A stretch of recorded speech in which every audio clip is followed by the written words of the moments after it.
Okay, I was talking about when you find yourself in that position of um, awakening. Is it like awakening, like when you are having a bad dream and you wake from it, you are awake from it? So it feels the same with the kind of death that gives you a second chance or a chance to be alive again. And that's what I can say. I have learned that there is two type of death, so you have to know which you are at, because it comes very okay. It depends with each person, because we all have our own journeys, our own movement, our own, like, we are created differently. That's why we have different views, and that's why this is my lens of how I see things. And maybe everybody has their own lens, and the more we share how we see our perspective on different aspects of life, I think that is the most important thing in this journey. Like, okay, you have something I can use for my next step, so let me share what I have, so that if anybody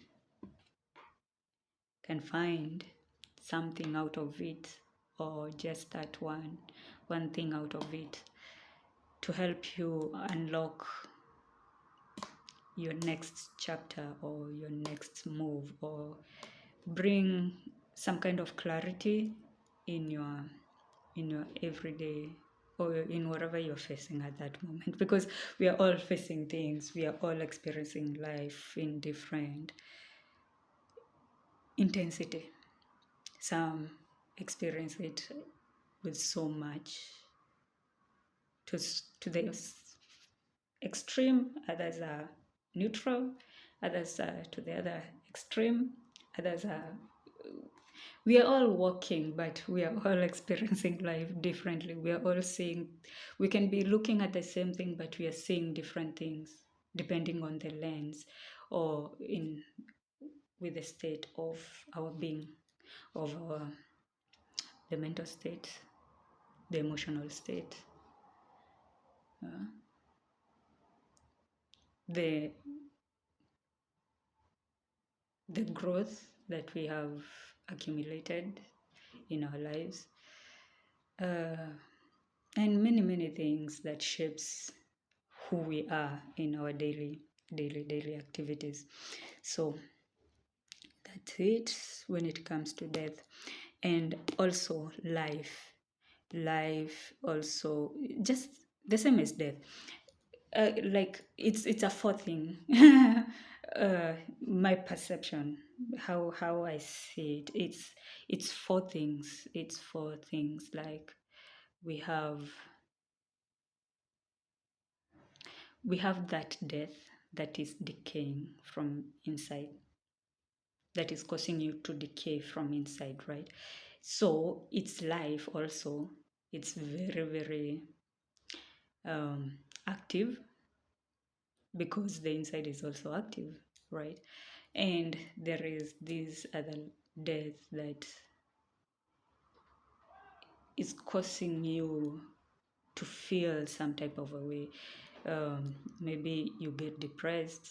That's the kind of death I'm talking about, that gives you a chance to live again. Because in that moment, if you take that pause, I know it gets dark. It gets dark there. But if you take a moment of pause and ask yourself, what is this all about?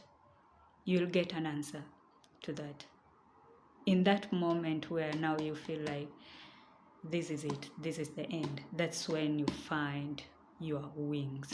That's when you find your light. In that dark moment is when you find your light.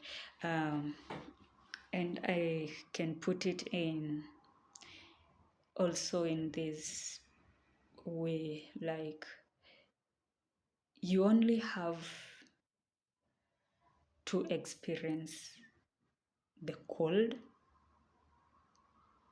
for you to find your warmth within you. This has nothing to do with the next person next to you. And I think that is what makes us, okay, yes, makes us not move, because we are always looking for answers in the next person. Like, I'm looking for happiness in the next person. So if I give them love, they will love me back, or they will give me this, or they will give me that. But the answer is not the other person, the answer is you. So in your cold season is when you find your warmth, the warmth within you. That warmth that is yours, that you don't need any permission to access it, that you don't need anyone to beg, like you don't need to beg anyone to give it to you, because it's in you, and you know how to shift from the cold to the warmth because you have it in you. They say in the darkest moment is when you learn to find your light. Actually, it's when you find your light, because when you're in the dark, because in the dark only then can you see the true light, the true light that doesn't need anybody to tell you it's light. It's true, it's so true to you that you don't need anybody to convince you that whatever you're seeing, it's not what you're seeing. Because whatever you're seeing is, you know what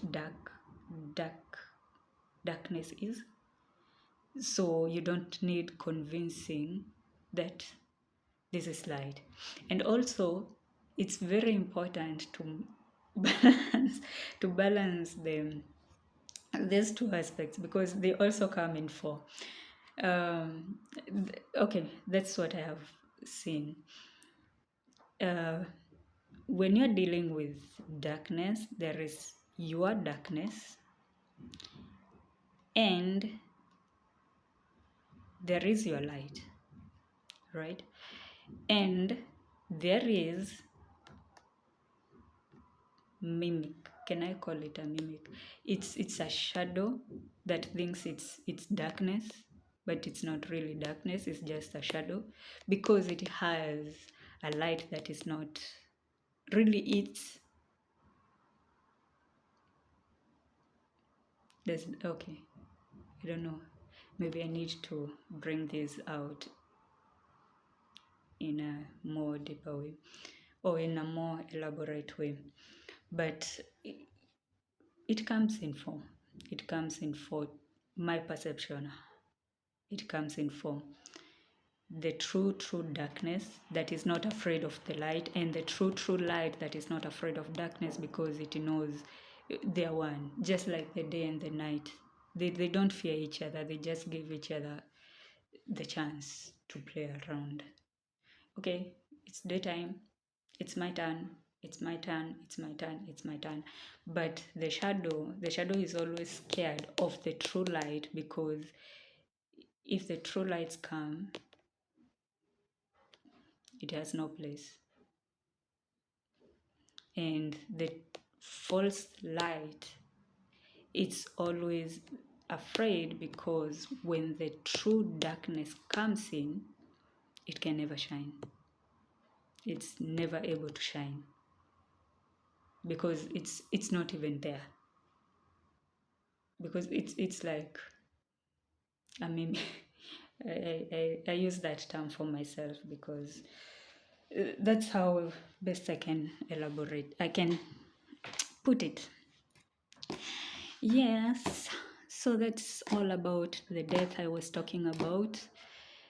And I don't know what much can I say about it.